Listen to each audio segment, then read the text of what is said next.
Hello buddies, welcome to toppers TNPSC.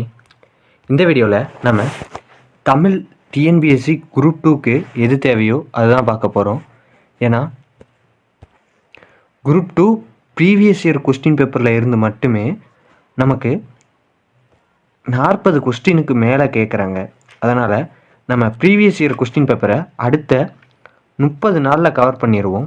அந்த 30 நாள் நீங்கள் கரெக்டாக படிச்சிங்கன்னா நீங்கள் பாஸ் ஆகிடலாம். வாங்க இந்த வீடியோக்குள்ளே போகலாம். முதல் கொஸ்டின், விழலுக்கு இறைத்த நீர் போல இவ்வுவமைக்கு விளங்கும் பொருள் பயனற்ற செயல். பயனற்ற செயல்.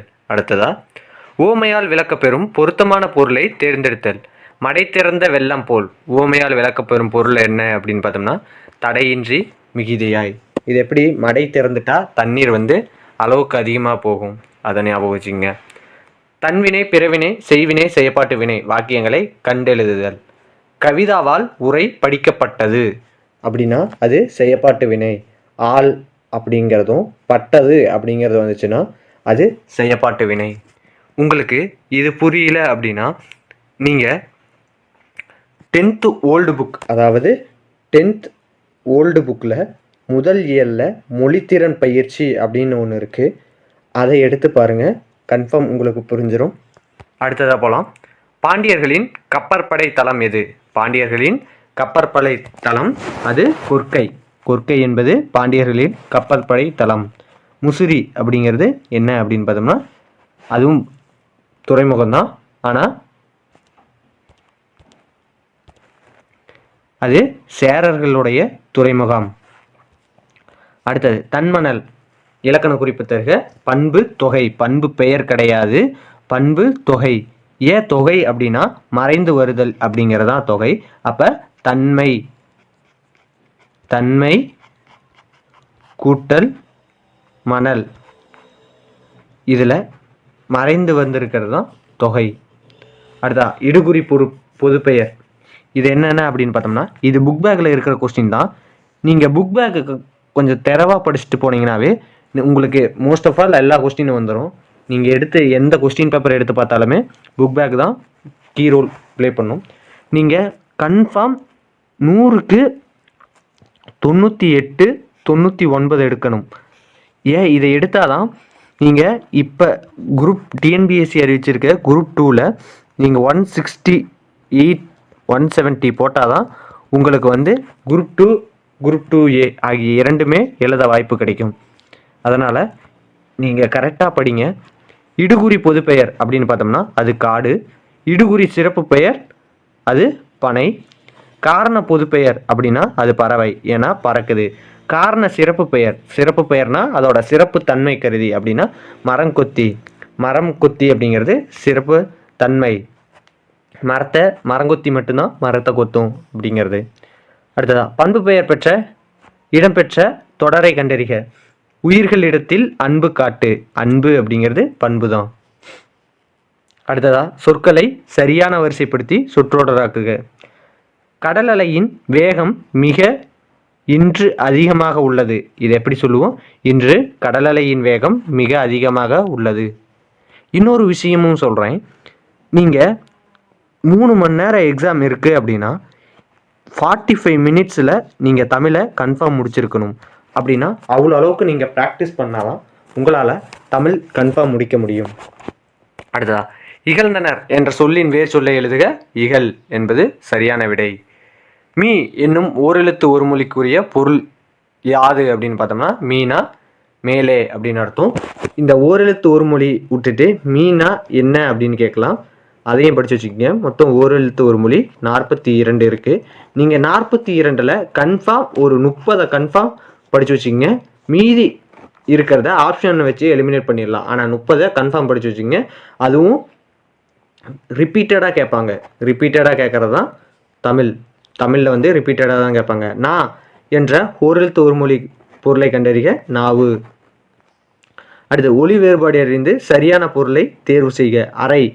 இந்த அறைக்கும் இந்த அறைக்கும் என்ன வித்தியாசம்னு பாருங்கள். இந்த அறைனா அறைதல் அப்படின்னு அர்த்தம். இந்த அறைனா அதில் பாதி அப்படின்னு அர்த்தம். அறுவடை திருநாளுக்கு பொருந்தாத சொல் எது? மகா சங்கராந்தி, லோரி, உத்தராயன். இதெல்லாம் வெவ்வேறு மாநிலங்களில் அழைக்கப்படுற பெயர்கள். பஞ்சாபில் இது லோரி அப்படின்னு அழைக்கப்படுறது. இதை ஞாபகம் வச்சுங்க. போகி அப்படிங்கிறது வராது. பொருந்தா வினை மரபை கண்டறிக. என்ன பொருந்தா வினை மரபுனா அதுதான் முறுக்கு உண்டார் அப்படிங்கிறது பொருந்தா வினை மரபு. அம்பு எய்தார், ஆடை நெய்தார், உமி கருக்கினார், தண்ணீர் குடித்தார், முறுக்கு தின்றார் அப்படின்னு வரும். முறுக்கு தின்றார் அப்படின்னு வரும். அடுத்து எதிர்ச்சொல். இங்கே பாருங்க, கொஸ்டினை பார்த்து தான் நீங்கள் விடையளிக்கணும். எதிர்ச்சொல் அப்படின்னா அதற்கு எதிரான சொல். நீங்கள் கொஸ்டினில் மேதை அப்படின்னா அறிவாளி அப்படின்னு போட்டு வந்துடுவீங்க. ஆனால் இங்கே எதிர்ச்சொல் அப்படிங்கிறத நீங்கள் நோட் பண்ணியிருக்க மாட்டீங்க. ஒவ்வொரு கொஸ்டினையும் கரெக்டாக நோட் பண்ணுங்கள். எதிர்ச்சொல் வந்து பேதை. 17 புனையினும் புல்லென்னும் நட்பு. இதில் புல் என்பதன் பொருத்தமான எதிர்ச்சொல் மேலான எதிர்ச்சொல் தான் கேட்டிருக்காங்க. அடுத்து புத்துயிருட்டி பிரித்தெழுதுக. புதுமை கூட்டல் உயிர் கூட்டல் ஊட்டி. அடுத்து ஆகாய தாமரை. சரியான மரபு தொடர்பொருள் இல்லாதத ஒன்று, இல்லாத ஒன்று. எண்ணி துணிக கருமம். கருமம் என்பதன் பொருள் செயல். சைவ சமய குறவர்கள் எண்ணிக்கை எத்தனை அப்படின்னு பார்த்தோம்னா அது 4. யார் யார் அப்படின்னு பார்த்தோம்னா மாணிக்க வாசகர், திருஞான சம்பந்தர், திருநாவுக்கரசர், சுந்தரர் ஆகிய 4 பேர் தான் சைவ சமய குறவர்கள். அடுத்ததா விடை சரியான கூற்றை தேர்வு செய்க. திருநாவுக்கரசர் பிறந்த ஊர் திருமுனைப்பாடி. இது திருவாமூர் அப்படிங்க. திருமுனைப்பாடி நாடு திருவாமூர் அப்படிங்கிறது. திருஞான சம்பந்தரால் அப்பர் என அழைக்கப்பட்டார். தாண்டகவேந்தர் என அழைக்கப்படுபவர் அப்பர். ஆளுடைய அரசு வாகீசர் என அழைக்கப்படுபவர் திருநாவுக்கரசர். திருநாவுக்கரசரை பற்றி டீட்டெயில் எவ்வளோ தான், அனைத்துமே சரிதான். இது மட்டும் இல்லாமல் திருஞான சம்பந்தர் பற்றி இந்த எக்ஸாமில் கேட்க வாய்ப்பு இருக்குது. அடுத்தது பாரத தாயின் அடிமை துயரத்தை விளக்கும் பாரதியின் நூல் என்ன அப்படின்னா பாஞ்சாலி சபதம். அழகிய சொக்கநாதர் பிறந்த ஊர் தச்சநல்லூர். சொக்கா தச்சேன், தைத்தேன் அப்படின்னு வரும், தச்சன் ஞாபகம் வச்சுங்க. வியாசர் பாரதத்தை தழுவி எழுதப்பட்ட நூல் மகாபாரதத்தை தழுவி பாஞ்சாலி சபதம் வந்து எழுதப்பட்டிருக்கு. காவடி சிந்தின் தந்தை. சிந்துக்கு தந்தைனா வேற, காவடி சிந்தின் தந்தைனா வேற. காவடி சிந்தின் தந்தை அண்ணாமலையார். சிந்துக்கு தந்தை அப்படின்னா பாரதியார். குறுந்தொகையின் அடிவரையறை 4 அடி முதல் 8 அடி வரை. இது 13 அடி வரை 31 அடி வரை அப்படிங்கிறது அகநானூறு. 9 அடி முதல் 12 அடி வரைங்கிறது நச்சினை. தண்டமில் ஆசான் என்று இளங்கோவடிகள் யாரை பாராட்டியுள்ளார்? சீத்தலை சாத்தனாரை. பொருத்தமான அருஞ்சொல். அருஞ்சொல் அப்படின்னா அது நேர்சொல் அப்படின்னு அர்த்தம். அருஞ்சொற் பொருள் அப்படிம்பாங்க.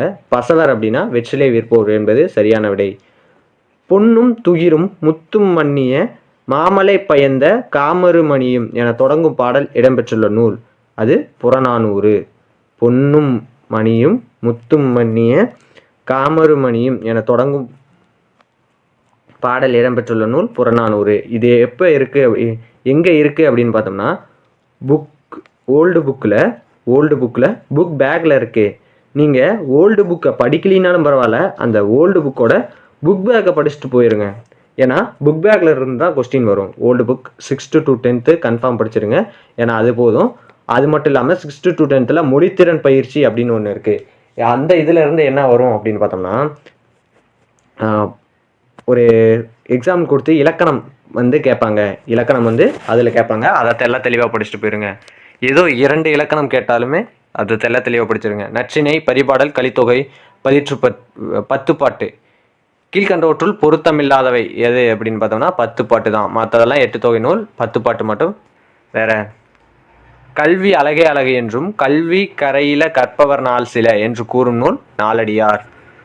அடுத்ததா பொன் திறந்து கொண்டு புகவா நல்கினாள். பழமொழி 400. இதில் புகவா என்பதன் பொருள் உணவு அப்படின்னு அர்த்தம். 34 முதுமொழி காஞ்சி என்ற நூலுக்கு வழங்கப்படும் வேறு பெயரினை கண்டறிய அறவுர கோவை. பொம்மல் என்பதன் பொருள் சோறு.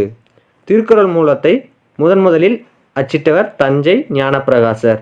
இதை ஞானப்பிரகாசர்னு கொடுக்கலாம். நம்ம தஞ்சை அப்படிங்கிறது எங்கு முதலில் அச்சிடப்பட்டது அப்படின்னு கேட்பாங்க. அது தஞ்சை. எப்போ அப்படின்னு பார்த்தோம்னா 1812.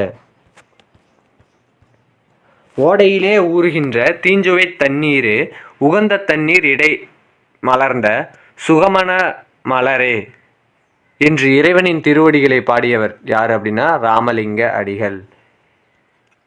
அடுத்ததா 38 காலை மாலை உலாவின் இதம் காலை தொட்டு கும்பிடுவோரின் அப்படின்னு முடியும். அது யாருன்னா கவிமணி. மீதூன் விரும்பேல் அப்படின்னா அது ஔவையார். திறம்பட மெய்ஞானம் சேரவும் மாட்டார் அப்படின்னா அது திருமூலர். மருந்தென வேண்டாவாம் யாக்கட்கி அப்படின்னா அது திருவள்ளுவர். Option C. ரோமானியருக்கும் தமிழருக்கும் இடையே நடந்த வணிக தொடர்பை உறுதிப்படுத்தும் அகழாய்வு நடந்த இடம் எது அப்படின்னு பார்த்தோம்னா அரிக்கமேடு. ஆரப்பாளையம் ராசப்பாளையம் என்று ஊர் பெயர்களுடன் பாளையத்தை சேர்த்து வழங்கிய மன்னர்கள் யாரு அப்படின்னா அது நாயக்க மன்னர்கள். காமராஜரை கல்விக்கண் திறந்தவர் என மனதார பாராட்டியவர் யார் அப்படின்னா பெரியார், தந்தை பெரியார். வீரமாமுனிவர் தமிழ் எழுத்துக்களின் எவ்வடிவத்தை திருத்தி எழுத்து சீர்திருத்தம் மேற்கொண்டார் அப்படின்னு பார்த்தோம்னா வரி வடிவம். மிகப்பெரிய எழுத்து சீர்திருத்தம் செய்தவரும் இவர் தான். துரைமாணிக்கம் என்பது இவரது இயற்பெயர் அப்படின்னு பார்த்தோம்னா பாவலரேறு பெருஞ்சித்திரனார். திராவிடர் என்னும் சொல்லை இடைக்காலத்தில் முதலாக பாருங்க, இடைக்காலத்தில் முதலாக குறிப்பிட்டவர் குமரில பட்டர். சமண மதத்தில் சில சிற்பங்கள் டேஸ் உடையவனாக காணப்படுகிறது. அளவுக்கு மீறிய உயரமும் பருமனும். இதுதான் முக்கியம். இதை நீங்கள் லைன் பை லைன் புக்கை படித்தாலும் சரி, அல்லது உள்ள இருக்க ஒவ்வொரு எக்ஸாம்பிள்ஸ், அதாவது அண்டர்லைன் பண்ணியிருக்கோம் அல்லது ஹைலைட் பண்ணியிருக்கோம், சிவப்பு கோடில் ஹைலைட் பண்ணியிருக்கோம், அதை படித்தாலும் நல்லது தான். அடுத்தது சிறுகதை உண்மை சுடும் யார் அப்படின்னு பார்த்தோம்னா அது ஜெயகாந்தன். கலைக்க முடியாத ஒப்பனைகள் அது வண்ணதாசன். பாலைப்புறா சமுத்திரம். இரவின் அறுவடை புவியரசு. அடுத்ததா